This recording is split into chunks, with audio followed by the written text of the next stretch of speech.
Good morning, CrossFit Federal Way, or afternoon, or evening, depends on when you're watching this video. It is Monday, we're starting another week. I went back to putting a general warm-up that will stay the same for this whole week before the workout.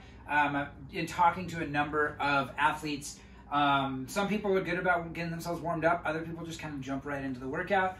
And especially if we're doing things where I'm stuck at home, I'm sitting on the couch, and all of a sudden I'm like, okay, time to work out. I need to make sure I'm priming my body.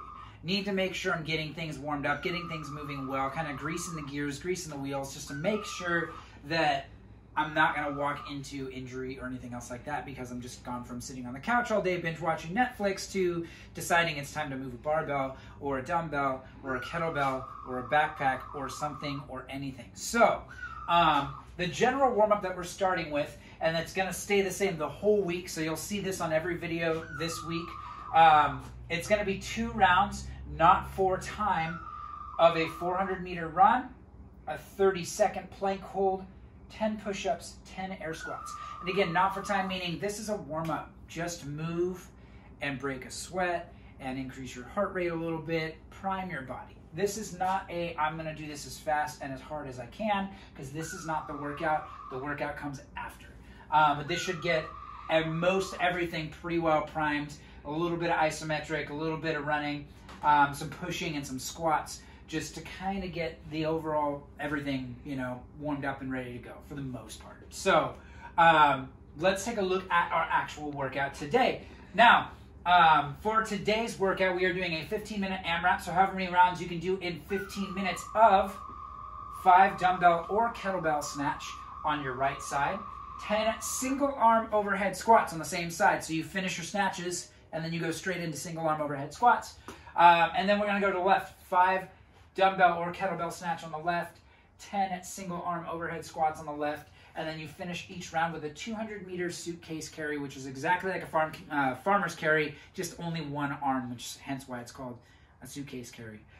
So we'll break that all down here in just a second. So let's look at our movement standards. Now, just for demo, I have a 53-pound kettlebell. Ideally, if we were doing this in the gym, if you're wondering what kind of loading I should be going for, the pretty standard like RX of either 53-pound kettlebell or 50-pound dumbbell for guys, and a 35-pound kettlebell or 35-pound dumbbell or some sort of equivalent, or as close as you can get, is ideally what we're going for. If you have a lighter weight, that's okay. You're just going to get more reps and more rounds. So it's still going to be a good workout, and just try to keep moving.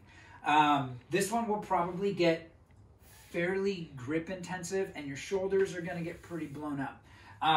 So this is a lot more upper body than it is lower body. I mean, those overhead squats can be really challenging when you have a bias load. So we'll talk a little bit about that as well. And if you know that you're struggling with shoulder mobility on those things, just do your best. Even if it's, I'm going to grab a PVC pipe or a broom and do overhead squats with no weight because I can do that, it's okay if you do just 10 regular, very lightweight overhead squats in between each of the snatches instead of doing single arm, if you know that that's just one of those positions that's really, really hard for you to hit as an athlete. So,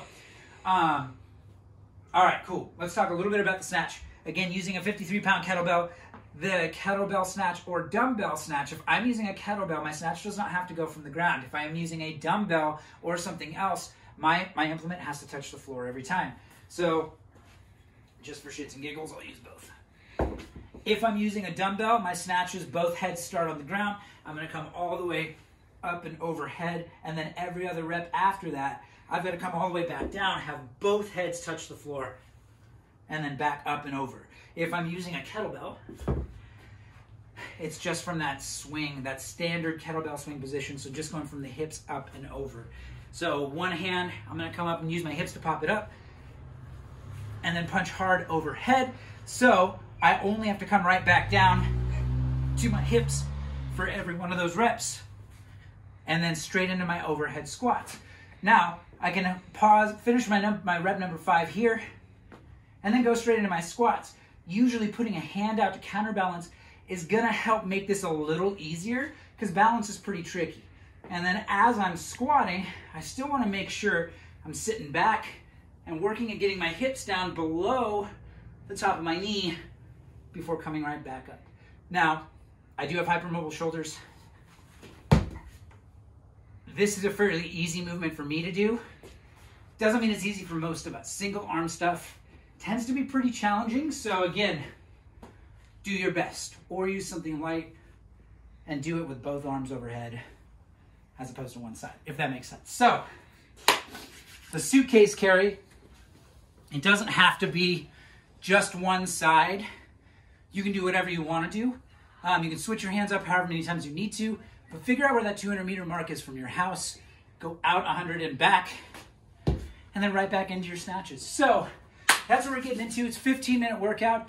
Do your best. Fairly lightweight on this one, so this should be something where you're thinking more about your pace and what's sustainable for that 15 minutes rather than just going out like a bat out of hell and blowing up super early in the workout. So that's what we're getting into for Monday. It's gonna be a fun one. Yeah, have fun with this one, guys. Let's get after it.